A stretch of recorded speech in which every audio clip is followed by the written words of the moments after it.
চেতনা ব্যবসা কোনো দেশপ্রেম নয়। দেশপ্রেম প্র্যাকটিক্যাল জিনিস। দেশপ্রেম শুধুমাত্র অ্যাবস্ট্রাক্ট জিনিসের মাধ্যমে, মিডিয়ার মাধ্যমে ধুয়ো তুলে মানুষের মধ্যে বলা, এটা কোনো দেশপ্রেম নয়। আমরা দুঃখের সঙ্গে দেখছি এই সময় পর বাংলাদেশের মানুষ সেই পুরনো গদি রক্ষা করা, নিজে ফুলে ফেপে ওঠা, রাজনীতিকে নিজের ক্যারিয়ার বানানো, এই ক্যারিয়ারের মাধ্যমে জনগণের অর্থ সম্পদ লুটপাট করা, টেম্পু স্ট্যান্ড থেকে চাঁদাবাজি করা, ব্যবসা প্রতিষ্ঠান থেকে চাঁদাবাজি করা, ব্যবসায়ী ধরে এসে মারা, মা বোনকে ঘরে ধর্ষণ করা এবং নিজের দলীয় কন্দলে যারা 200-এর বেশি মানুষ হত্যা করেছে তারাই এদেশে এখন আবার নতুন করে ফ্যাসিবাদে মাথা ভাঙা করেছে। আমরা স্পষ্ট ভাষায় বলতে চাই, এদেশের মানুষ যে স্বপ্ন দেখছে সে স্বপ্নের বাস্তবায়ন এখন মানুষ আগামী নির্বাচনে দেখতে চায়। এদেশে যারা চেতনা ব্যবসার নামে সব সময় এদেশের মানুষকে ক্ষতিগ্রস্ত করেছে, তারাই এই চেতনা ব্যবসার নাম করে বারবার এদেশের রাজনৈতিক দলগুলো মানুষের উপর জুলুম করেছে। কিন্তু এদেশে যারা প্রকৃত দেশপ্রেমিক তারা এদেশ থেকে কখনো পালিয়ে যায়নি।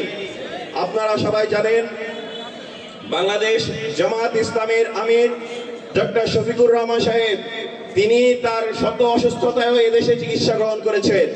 তিনি থাইল্যান্ড যাননি, তিনি অন্য কোনো দেশে চিকিৎসা গ্রহণ করেননি। এটি মূলত দেশপ্রেম।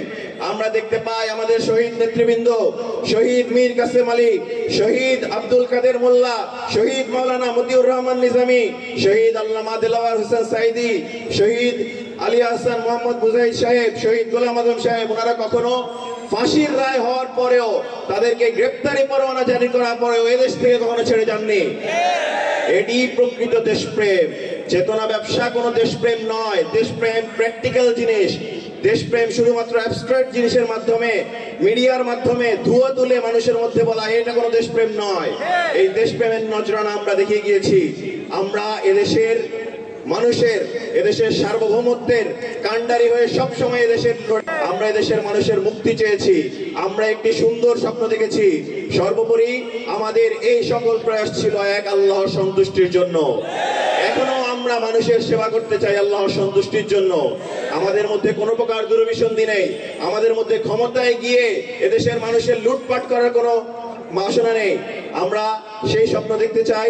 আগামীতে এই বাংলাদেশের যে বিশ্ববিদ্যালয় ছাত্র সংসদগুলোর মাধ্যমে যে জোয়ার তৈরি হয়েছে, সেই জোয়ার আগামীতে যে নির্বাচন, সেই নির্বাচনেও প্রভাবিত করবে।